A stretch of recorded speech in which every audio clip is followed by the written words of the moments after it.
নিশ্চয়কৈ মই বৰ্তমান উপস্থিত আছোঁ মৰিগাঁও জিলাৰ হাবিবৰঙাবাৰী অঞ্চলত আৰু আজি 2টা দিন পূৰ্বে ইয়াৰে এগৰাকী যুৱকক আচলতে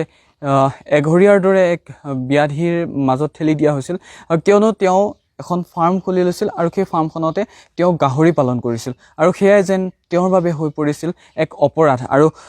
মোৰ সৈতে সেই যুৱকগৰাকী আছে সেই যুৱকগৰাকীৰ সৈতে আমি কথা পাতিবলৈ যত্ন কৰিম আচলতে তেওঁ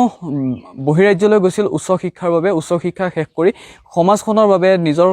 গাঁওখনৰ বাবে নিজৰ অঞ্চলটোৰ বাবে নিজৰ জিলাখনৰ বাবে কিবা এটা কৰাৰ মনোভাৱেৰে নিজৰ লগতে আন 10 জনক আচলতে স্বাৱলম্বী কৰাৰ মনোভাৱেৰে তেওঁ আহিছিল নিজৰ গাঁওখনলৈ আৰু আৰম্ভ কৰিছিল এটা নতুন ব্যৱসায় আৰু সেই ব্যৱসায়ত আৰম্ভ কৰাৰ সময়তে তেওঁক আচলতে এনেধৰণৰ এক বিপদলৈ ঠেলি দিয়া হৈছে গতিকে এই সন্দৰ্ভত তেওঁৰ পৰা আমি কিছু কথা জানিবলৈ যত্ন কৰিম তেওঁ যিহেতু আমাৰ সৈতে আছে দাদা আপোনাৰ চলাইছে কি ক'ব আচলতে কি হৈছিল ঘটনাটো একচুৱেলি মই মোৰ নিজা ফাৰ্মিং ছেক্টৰৰ লগত জড়িত হৈ আছোঁ মই লেয়াৰ ফাৰ্ম কৰিছিলোঁ তাৰপিছতে আপোনাৰ ফিচাৰী ফাৰ্মিং আছে তাৰপিছতে মই ব্ৰইলাৰ কৰিলোঁ এতিয়া সেই প্ৰজেক্টটোতে মই পিগাৰী ছেক্টৰটো মানে ইনক্লুড কৰিছিলোঁ এতিয়া যোৱা শনিবাৰে মই মানে এনিমেলখিনি লৈ আহিছিলোঁ তাৰপিছতে বিশ্বকৰ্মা পূজাৰ দিনাখন মানে মই আমাৰ ঘৰতে নামতি পাৰ্টি এটা আয়োজন কৰিছিলোঁ গাঁৱৰে নামতি পাৰ্টি নিমন্ত্ৰণ কৰিছিলোঁ কিন্তু কথাটো হ'ল কি যেতিয়া তেওঁলোকে মানে সেইদিনাখনহে মোক জনালে যে আমি তাতে নাম প্ৰসংগ কৰিব যাব নোৱাৰিম কাৰণ কি হৈছে আপোনালোকে গাহৰি পুহিছে গাহৰি পোহাৰ কাৰণে আপোনাক সমাজৰ পৰা বোলে এঘৰীয়া কৰি থৈ দিছে মই বোলো ঠিক এইটো কথা কেনেকৈ হ'ল আমিতো কাৰণ আগদিনাখন ৰাতিলৈকে আমি নামঘৰতে আছোঁ নামঘৰতে ধৰক ভাদ মাহৰ পাঠ হয় পাঠত আমি খোৱা বোৱা এইবিলাক গোটেইখিনি আমি তাতেই লাগি ভাগি আছিলোঁ তাৰপিছত দেউতাও ৰেগুলাৰলি নামঘৰত অহা যোৱা কৰে তেতিয়ালৈকে কিন্তু কোনো একো কৰা নাছিলে পিছদিনাখন বিশ্বকৰ্মা পূজাৰ দিনাখন ৰাতিপুৱাহে এইটো বস্তু হৈছে যে ৰাতিপুৱা নামঘৰত যেতিয়া নাম সকাম হয় নাম কীৰ্তন হয় তেতিয়া কেইজনমান মানুহে মানে এই বস্তুটো কৰিছে সভাপতি ছেক্ৰেটাৰী নামতি পাঠক এইখিনি মিলি পেলাই মানে কেইজনমান লোকে নিশ্চয় সেইখিনি মানুহে ধৰক এইখিনি বস্তু কৰিলে আৰু এনেকুৱা নহয় যে তেওঁলোকে গৈ পেলাই আমাক কৈছে কিবা কৰিছে তেনেকুৱা একো ইনফৰ্মেশ্যন মানে দিয়া নাই আমাক যেতিয়া সেই নামতি পাৰ্টিটোৱে আমাক সুধিছে যে আমি কি কৰোঁ এতিয়া তেতিয়াহে আমি গম পাইছোঁ যে আমাক দেখোন এনেকুৱা কৰিলে আৰু তেতিয়া লগে লগে আমি সেই মানুহকেইজনৰ ওচৰ চাপিছিলোঁ তেতিয়া গোটেই বস্তুখিনি সুধিলোঁ সোধাত তেওঁলোকে কৈছে যে আপোনালোকেতো এতিয়া মানে এইটো সমাজ বিৰোধী কাম কৰিছে মানে গাহৰি পোহাটো তেওঁলোকৰ কাৰণে সমাজৰ বিৰোধী কাম গতিকে আমি সুধিলোঁ যে এইটো কেনেকৈ যিহেতু সমাজখনৰ লগতো জড়িত হয় বা আপোনাৰ দেউতা যিহেতু সমাজখনৰ লগত জড়িত তেনেকুৱা কিবা নিয়ম নীতি আছিল নেকি তেনেকুৱা একো গাঁৱৰ যিবিলাক ধৰক কি এনেকুৱা কিছুমান নিয়ম থাকে যে সেই তেনেকুৱা একো নাছিলে মানে আছিলে যে গাঁৱৰ যিটো সমাজ বিৰোধী যদি কাম কৰে তেতিয়া ধৰক গাঁৱৰ পৰা এঘৰীয়া কৰি থ'ব পাৰে কিন্তু সমাজ বিৰোধী কাম কি আছে তাতো কোনো স্পেচিফিকেলি একো মেনশ্যন কৰা হোৱা নাই তাতে গাহৰি পুহিব নোৱাৰিব বুলি তেনেকুৱা একো মেনশ্যন কৰা হোৱা নাই গতিকে সেই বস্তুটোত আমি প্ৰশ্ন উত্থাপন কৰোঁতে তেওঁলোকে মানে কৈছে যে আমাকতো সুধি পেলাইতো তহঁতে মানে ফাৰ্ম কৰা নাই ন কৰাৰ আগতে আমাক সুধিব লাগে কিয় সুধি নল'লে তেতিয়াহ'লে এতিয়া তহঁতৰ ঘৰত মানে হেৰিখিনি নিমন্ত্ৰণ কৰা মানুহখিনি নোযোৱাৰ কাৰণেহে আপোনালোকে আমাৰ ওচৰত আহিছে গতিকেতো এনেইতো আপোনালোকে আমাৰ ওচৰত অহা নাছিলে ন গতিকে সেইটো কথাৰ কাৰণে আমি মানে গাহৰি পোহাৰ কাৰণে এতিয়া আপোনালোকক মানে আমি সমাজৰ পৰা এঘৰীয়া কৰিছোঁ আৰু স্পষ্টভাৱে এই সভাপতিজনে কৈছে যে আমাৰ খেলৰ যে আপুনি মই যেতিয়ালৈকে সভাপতি হৈ থাকোঁ তেতিয়ালৈকে মই ইয়াতে গাহৰি পুহিব দিয়া নহ'ব মানে তেওঁৰ মতে এইটো গাহৰি পোহাটো এটা সমাজৰ বিৰোধী কাম নিশ্চয়কৈ আমি পুনৰ তেওঁৰ সৈতে কথা পাতিম কিন্তু এই মুহূৰ্তত আচলতে আমি এটা বিষয় উত্থাপন কৰিব বিচাৰিছোঁ যে যিহেতু তেওঁলোকক এঘৰীয়া কৰা হৈছিল তেওঁলোকক সমাজৰ ফালৰ পৰা এক জাননী প্ৰেৰণ কৰিব লাগিছিল কিন্তু সেই জাননী তেওঁলোকক প্ৰেৰণ কৰা হোৱা নাছিল যি নামতি দল তেওঁলোকে নিমন্ত্ৰণ জনাইছিল সেই নামতি দলৰ জৰিয়তেহে তেওঁলোকে গম পাইছিল যে তেওঁলোকক এঘৰীয়া কৰা হৈছিল আৰু আজি পৰ্যন্ত তেওঁলোকক তেনেধৰণৰ কোনো জাননী জাৰি কৰা হোৱা নাই গতিকে এইখিনি সময়ত এক গুৰুত্বপূৰ্ণ প্ৰশ্ন যে যদি তেওঁলোকে সঁচাকৈ আচলতে সমাজৰ বিৰোধী এক কাম তেওঁলোকে কৰিছিল বা সমাজ বিৰোধী তেনে কাৰ্যকলাপত তেওঁলোক লিপ্ত আছিল তেওঁলোকলৈ কিয় আজি তাৰিখলৈকে তেনেধৰণৰ জাননী প্ৰেৰণ কৰা নহ'ল সেয়া এক লক্ষণীয় বিষয় বৰ্তমান সময়ত আৰু ইয়াক লৈ আচলতে এক চাঞ্চল্যৰ সৃষ্টি হৈছে বহু লোকৰ মাজত এক